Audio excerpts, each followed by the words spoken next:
प्यारे विद्यार्थियों, नमस्कार।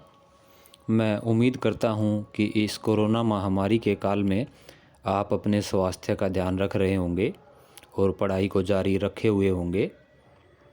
जैसा कि आप जानते हैं कि आपकी पढ़ाई को सुचारू रूप से जारी रखने के लिए शिक्षा विभाग द्वारा ऑनलाइन कक्षाओं की व्यवस्था निरंतर की जा रही है और उनमें आप उपस्थित भी हो रहे हैं।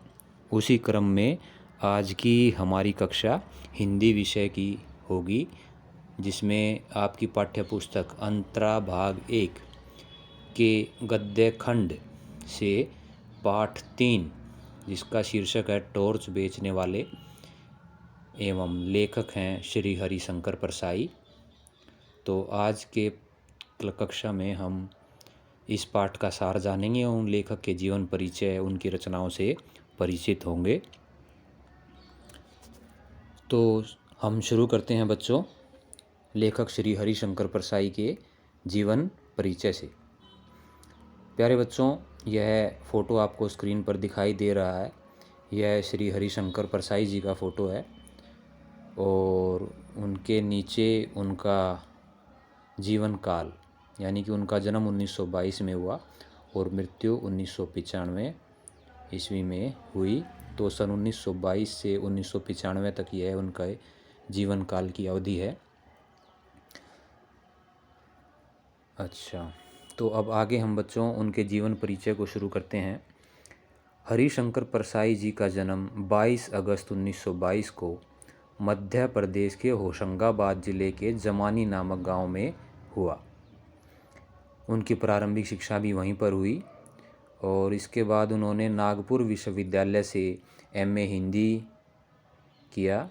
कुछ वर्षों तक अध्यापन कार्य किया और 1947 ईस्वी से उन्होंने स्वतंत्र लेखन को ही अपना लिया। उसी से वे जीवन यापन करने लगे और 1995 ईस्वी में उनका निधन हो गया। उन्होंने बहुत सारी रचनाएं की। तो उनके प्रमुख कहानी संग्रह हैं हंसते हैं, रोते हैं, जैसे उनके दिन फिरे। उन्होंने उपन्यासों की भी रचना की। प्रमुख उपन्यास हैं रानी नागफनी की कहानी और तट की खोज। उनके निबंध संग्रह तब की बात और थी, भूत के पांव पीछे और शिकायत मुझे भी है और अंत में। उन्होंने कुछ व्यंग्य निबंध संग्रह भी लिखे, जैसे ठिठुरता हुआ गणतंत्र, विकलांग श्रद्धा का दौर, तिरछी रेखाएं आदि। परसाई रचनावली में उनका समस्त साहित्य, जितनी भी उन्होंने रचनाएं की, वो सब परसाई रचनावली में संकलित है। अब बच्चों उनकी साहित्यिक विशेषताओं को जान लेते हैं। परसाई जी मुख्यतः व्यंग्य लेखक हैं। उन्होंने समाज की कमजोरियों एवं विसंगतियों की ओर ध्यान आकृष्ट किया है।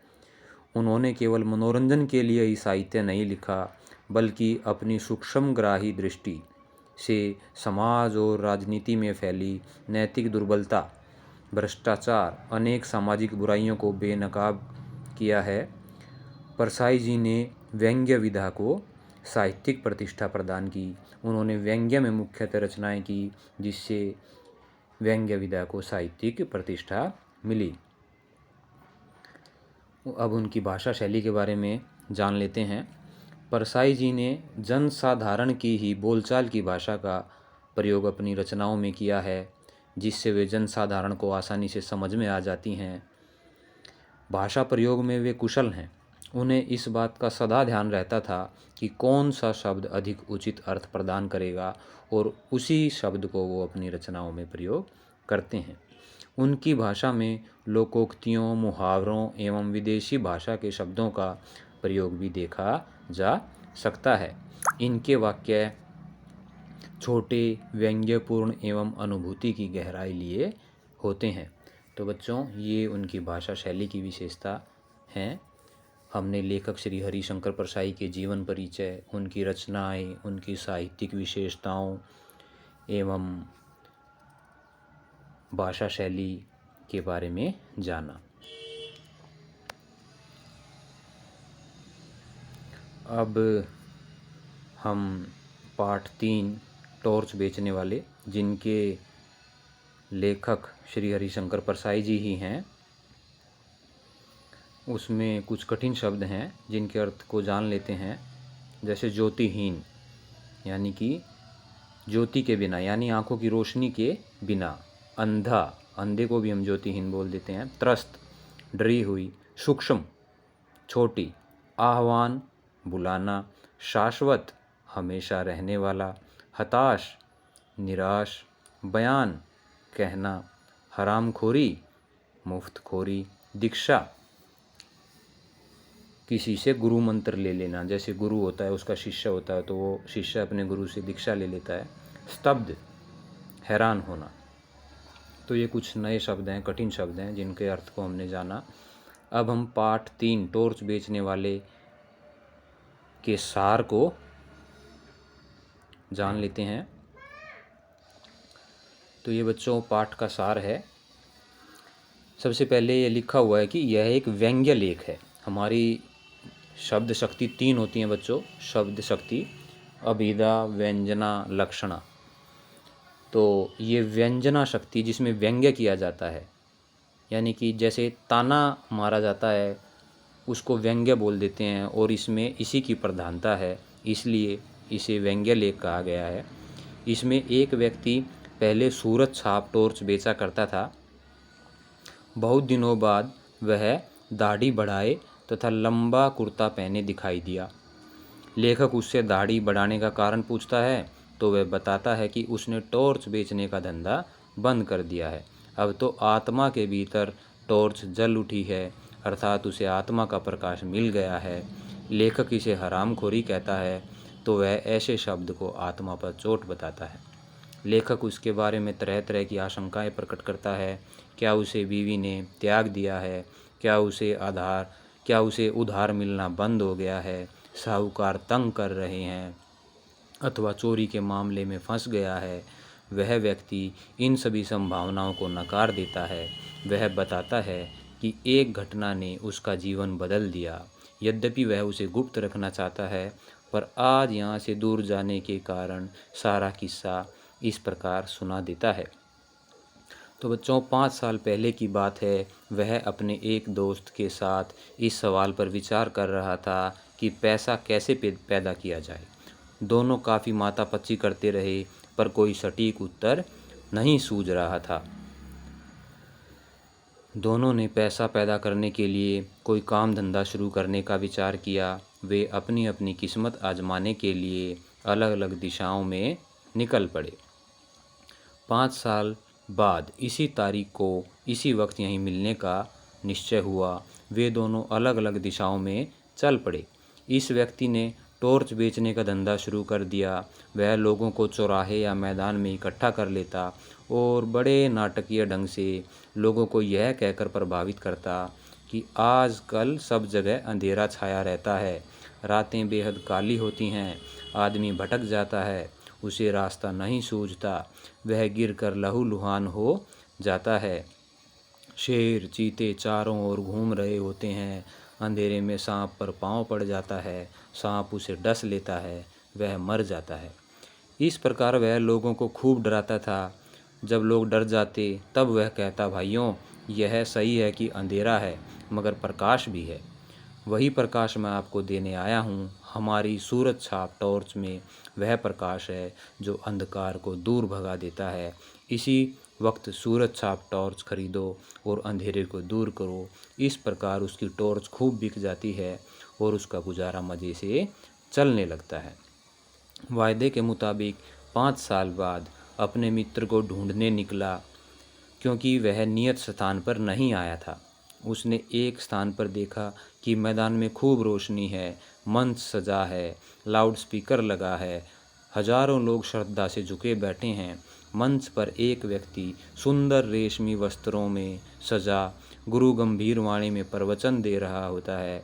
मैं आज मनुष्य को घने अंधकार में देख रहा हूँ, उसके भीतर कुछ बुझ गया है। यह सर्वग्राही अंधकार विषय को अपने उदर में समाये हुए है। उदर होता है बच्चों पेट, यानी अपने अंदर वह समाता हुआ ले जा रहा है। आज आत्मा में भी अंधकार है। मैं देख रहा हूँ कि मनुष्य की आत्मा भय और पीड़ा से त्रस्त है। इस प्रकार वह लोगों को डराता है और फिर सांत्वना देते हुए कहता है, डरो मत, जहाँ अंधकार है वहीं प्रकाश है। प्रकाश को बाहर नहीं, अंतर में खोजो, अंतर में बुझी ज्योति को जगाओ। मैं तुम्हारे भीतर की शाश्वत ज्योति को जगाना चाहता हूँ। हमारे साधना मंदिर में आकर उस ज्योति को अपने भीतर जगाओ। लेखक उसकी इस प्रकार की बातें सुनकर खिलखिलाकर हंस पड़ता है, तो पास के लोग धक्का देकर उसे भगा देते हैं। तभी उसने देखा कि वह भव्य पुरुष मंच से उतरकर कार पर चढ़ने जा रहा था। उसकी दाढ़ी बढ़ी हुई थी। उसने इस व्यक्ति को पहचान लिया और अपने साथ कार में बिठा लिया। बंगले पर पहुंचकर दोस्त के साथ खुलकर बातें हुई। यह वही दोस्त था जो 5 साल पहले काम धंधे की तलाश में अलग हुआ था। उसने बताया कि मैं कोई टॉर्च नहीं बेचता, मैं साधु, दार्शनिक और संत कहलाता हूँ। पहले मित्र ने अपने और उसके धंधे में काफ़ी समानता बताई। दोनों अंधकार मिटाने की बात करते हैं। दोनों लोगों के जीवन में प्रकाश लाने का वायदा करते हैं, पर दूसरे मित्र की टॉर्च किसी कंपनी की बनाई हुई नहीं है। वह बहुत सूक्ष्म है, मगर उसकी कीमत बहुत अधिक मिल रही है। लोगों को डराकर ज्ञान की बातें कहना इस धंधे का गुरु मंत्र है।